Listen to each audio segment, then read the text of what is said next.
bem-vindos ao Jornal da Noite. Afonso Dhlakama diz que a sua base está a ser atacada desde sexta-feira por uma força mista que inclui militares estrangeiros. O líder da RENAM critica ainda o trabalho da Comissão Parlamentar que investigou e concluiu que não existe vala comum em Gorongosa. A partir das matas de Gorongosa, Afonso Dhlakama voltou a ligar esta quarta-feira para Maputo, desta vez para denunciar alegados bombardeamentos das Forças de Defesa e Segurança à sua base. Foi uma tropa que veio diretamente de Maputo, aqui na Gorongosa, e essa tropa mista, chamamos tropa mista ou conjunta, porque há alguns estrangeiros e até da raça branca que desconfiamos que sejam especialistas chineses, há angolanos, zimbabuianos e tanzanianos. Quanto aos zimbabuianos, viemos confirmar e até ontem que tratavam-se de alguns especialistas instrutores que estavam lá em Maputo. Quando vieram, na sexta-feira, começaram a disparar de longe e nós dissemos que não, vamos nos deixar aproximar e perto, porque se sairmos da base, eles chegam, não apanham a ninguém, sem reação, queimam logo a base ou vão carregar a imprensa para fazer filmagem, propaganda, que destruíram, como aconteceu com o ataque do dia 21 de outubro de 2013. Na entrevista, Dhlakama criticou a investigação da primeira comissão da Assembleia da República, que concluiu que não existem valas comuns em Sofala e responsabilizou a RENAMO pela violação de direitos humanos naquela região. A RENAMO exige, até agora, exige que haja a criação de uma comissão verdadeira do inquérito, não só investigar esta vala comum, investigar esses raptos de cortar pescoços, baleamento. Além de deputados, o líder da RENAMO exige que a nova comissão inclua académicos e jornalistas. Muito bem, passo agora a ler um comunicado de imprensa do Conselho Nacional de Defesa e Segurança. O Conselho Nacional de Defesa e Segurança, na sua quarta reunião ordinária, realizada hoje, dia 1 de junho de 2016, presidida por Sua Excelência Presidente da República e Comandante-Chefe das Forças de Defesa e Segurança, Filipe Jacinto Inhosse, analisou a situação da ordem e segurança pública, com destaque para a situação político-militar, a alegada existência de vala comum em Canda, província de Sofala, criminalidade e acidentes de viação.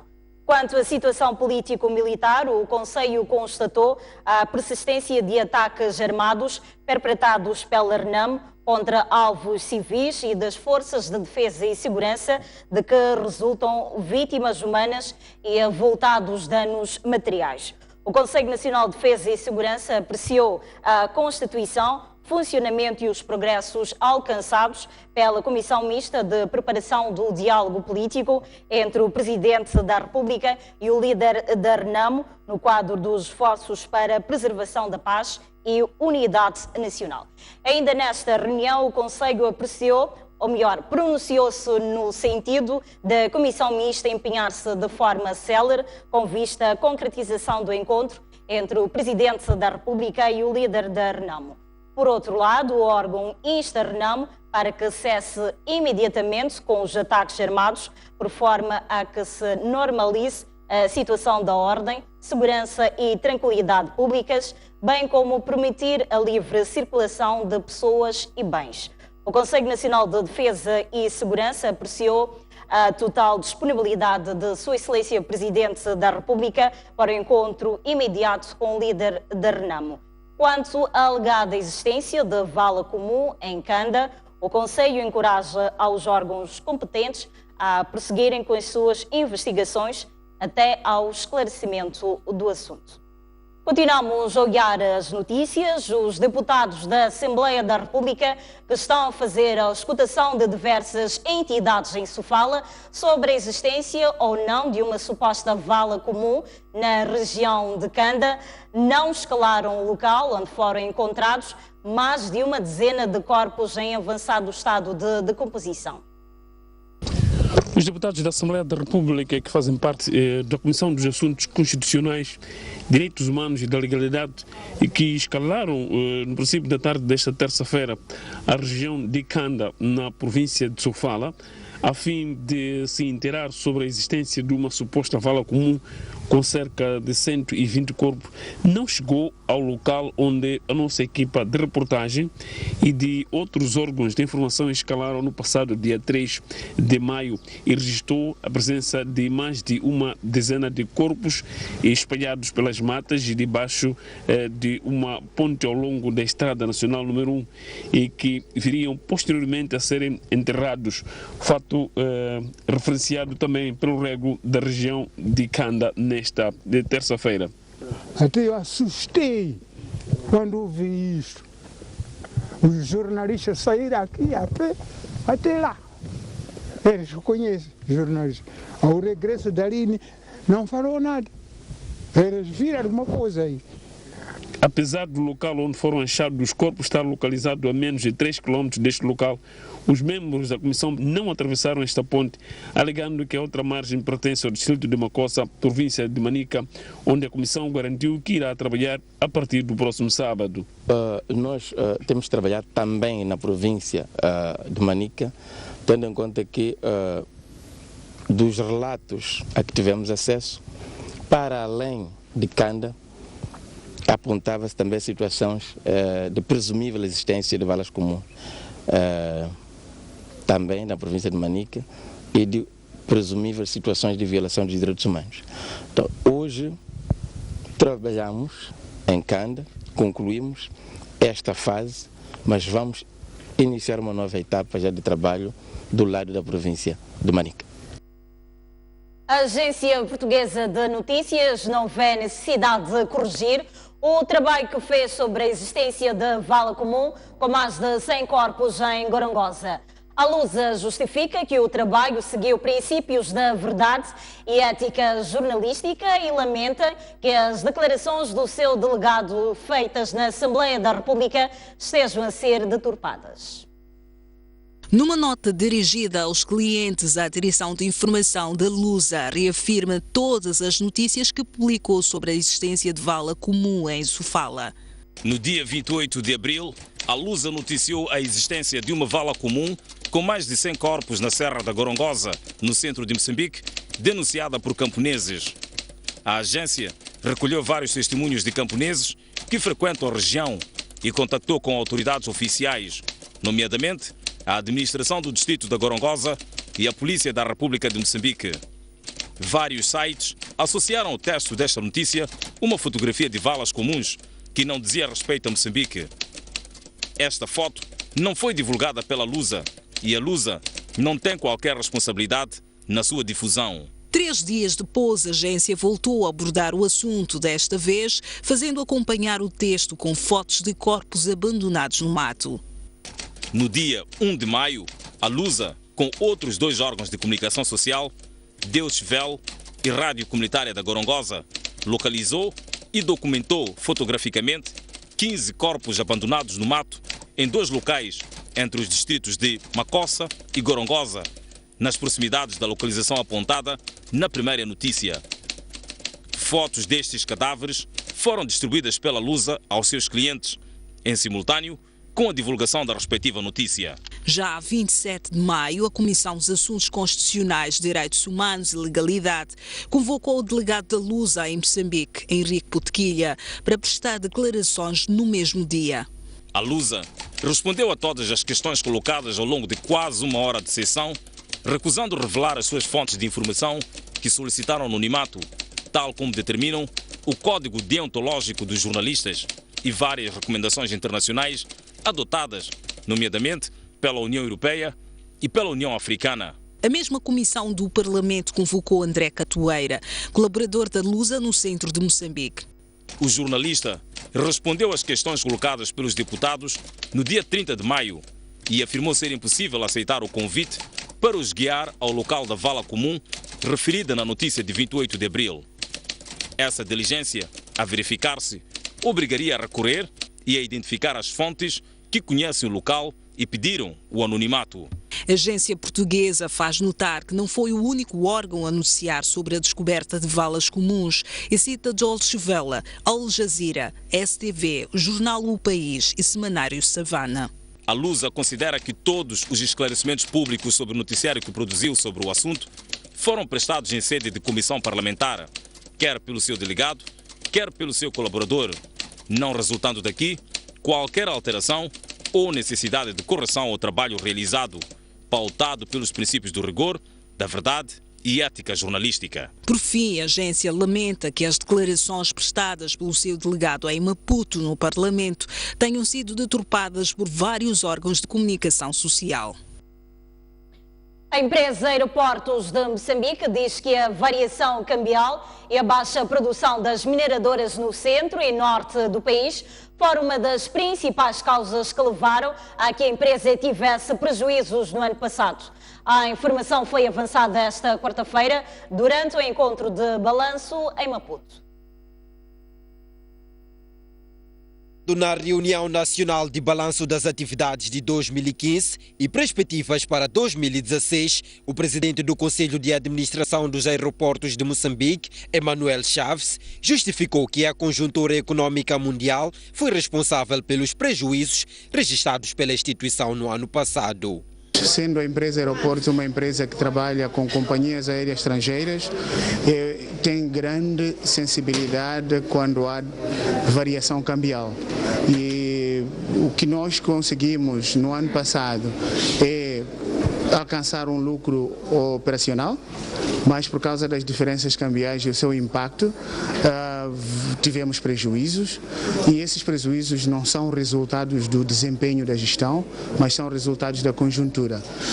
A empresa também teve uma pequena redução em alguns aeroportos, resultante de resfriamento das atividades de hidrocarbonetos na zona de Pemba e do carvão na zona do Tete. Nós tivemos alguma redução do tráfego de passageiros e de aeronaves. Na ocasião, Emanuel Chaves explicou que a decisão do governo de concessionar alguns aeroportos, como o de Nacala, visa permitir maior competitividade e investimentos no setor. O aeroporto de Nacala não será o único que vai à concessão.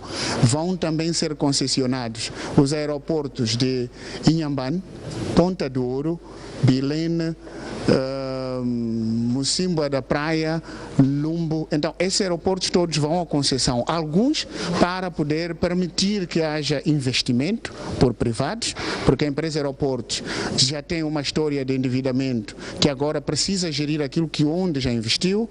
O PCA dos Aeroportos de Moçambique desdramatiza as notícias de que o aeroporto de Nacala não esteja a ser rentável. Vão se surpreender com o que vai acontecer em Nacala nos próximos anos, com algumas decisões que estão a ser tomadas pelo governo, consciente de que são as decisões que estavam nos pressupostos da viabilização do aeroporto. Uma delas é a redução de alguns pontos de entrada, ok? De entradas internacionais, para que eles sejam somente entradas charter e alguns passem a serem aeroportos internacionais para voos regulares.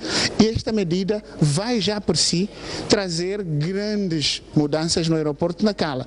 E nós estamos aqui e eu aposto que vocês estarão ainda neste mundo para ver esta mudança ocorrer.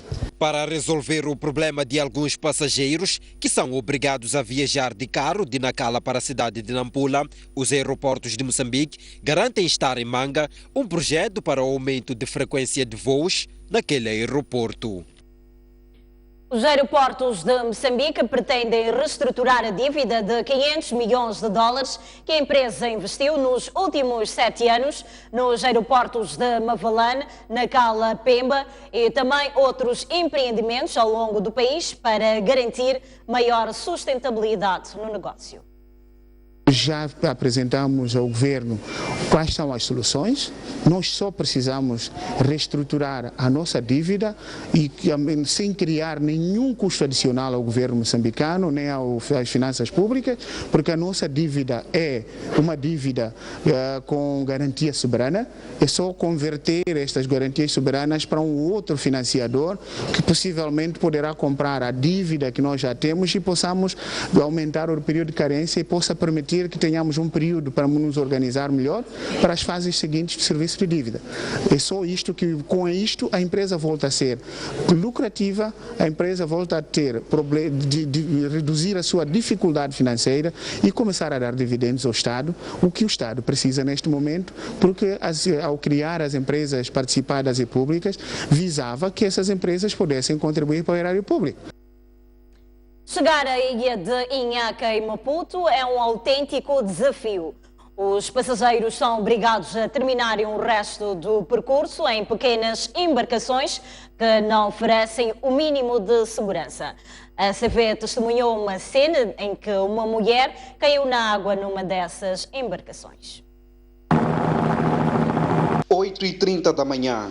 O ferrybote denominado Inhelete deixa a Ponte Cais da cidade de Maputo em direção à ilha de Inhaca, que dista 32 km a leste da capital do país. À medida que nos vamos distanciando do ponto de partida, as águas cristalinas cruzam o nosso cenário e refrescam os olhares dos viajantes.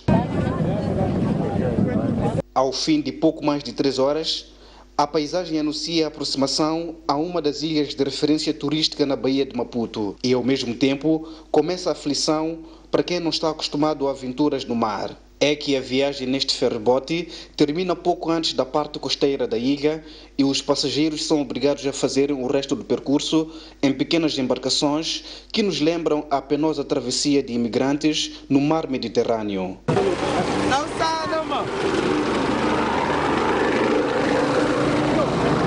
Nós mesmo atravessamos assim, seja mau tempo, seja é assim mesmo. Mas por que tem que ser assim? Por que o ferrybote não chega até aqui à ponte? Aqui temos falta de ponte mesmo. Devia termos um ponte que chega até lá mesmo no fundo para o barco, quando ver, encostar, as pessoas saíram bem para cá. No momento não temos barco, porque só vimos o Inhelete quase há uma semana que começou a trabalhar. Daqui na ilha de Inhaca não temos nenhum transporte. O nosso transporte é barco à vela e tem um barco que é muito caro mesmo, porque está a 1000 metros. Já com esse barco, não somos todos que conseguimos subir naquele barco. Há quanto tempo o Inhelete tinha parado de fazer o transporte? Há 3 meses. Saímos do barco à vela, a gente na volta temos que dormir no porto, sofrermos de frio e às vezes encaramos com um mau tempo aí, então a coisa está muito difícil. E mesmo sem mau tempo, não é difícil presenciar incidentes como este.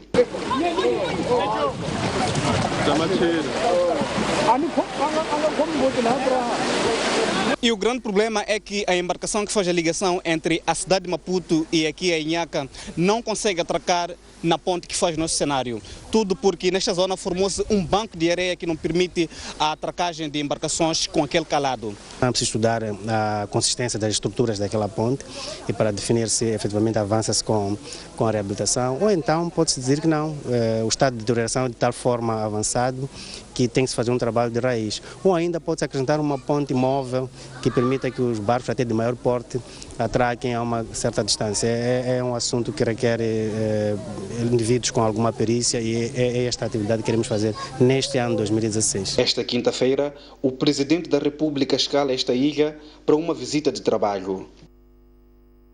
A Sasol vai investir 1,4 mil milhões de dólares na primeira fase de desenvolvimento do contrato de partilha de produção. 13 poços de produção de petróleo e gás serão perfurados até 2018. Esta é a perfuração do primeiro dos 13 blocos de produção de petróleo e gás. A operação é liderada pela Petroquímica Sasol, à luz da licença de contrato de partilha de produção na província de Inhambane, aprovado em janeiro deste ano pelo Conselho de Ministros. Decorre o processo de certificação das quantidades dos recursos existentes para posterior produção, visando importação e exportação. À margem da visita de jornalistas moçambicanos e sul-africanos à planta de Temane, esta semana, John Sichinga, vice-presidente sénior da exploração de produção internacional na Sasol, adiantou algumas estimativas. The design of the facility that will be built on the liquid processing facility that you saw on the site is 15,000 barrels per day, and then for oil, and 20,000 tons per annum for LPG, liquefied petroleum gas. That we had initially designed to replace imports for Mozambique. As operações de perfuração empregam neste momento cerca de 200 trabalhadores, dos quais 75 locais. A primeira fase de desenvolvimento do contrato de partilha de produção tem um custo estimado de 1,4 mil milhões de dólares. A perfuração ainda tem o seu grau de incerteza, há estudos efetivamente geológicos, mas as perspectivas são boas. Obviamente, senão a empresa também não... Estamos ainda na fase de pesquisa ou de exploração? Não, nós estamos na fase da exploração, efetivamente já foram feitos estudos anteriores a isso e neste momento estamos a perfurar o primeiro poço, ou seja, estamos a fazer o furo na terra, a aceder a várias formações geológicas que pensamos ser de interesse e, se efetivamente, quando acedermos a essas formações, testá-las, consoante o que encontrarmos, iremos avaliando. Quanto aos termos dos novos contratos comerciais com o governo, Mateus Zimba, diretor residente da Sasol, disse ter havido adaptação ao contexto atual do mercado. Quando nós fizemos o projeto PPA, em 2000, 2002, o nível de risco não era o mesmo. Aquele projeto visava um conjunto de aspectos, incluindo garantir que Moçambique aparecia para o mundo como um bom destino para investimento. Há elementos de mercado que foram levantados naquela altura, porque o mercado era um só. Hoje, esses elementos de mercado já não existem, o que permite relaxar determinadas condições dos contratos atuais. As perfurações vão acontecer no distrito de Inhassoro, onde a operação começou no início do mês passado, até o primeiro trimestre de 2018.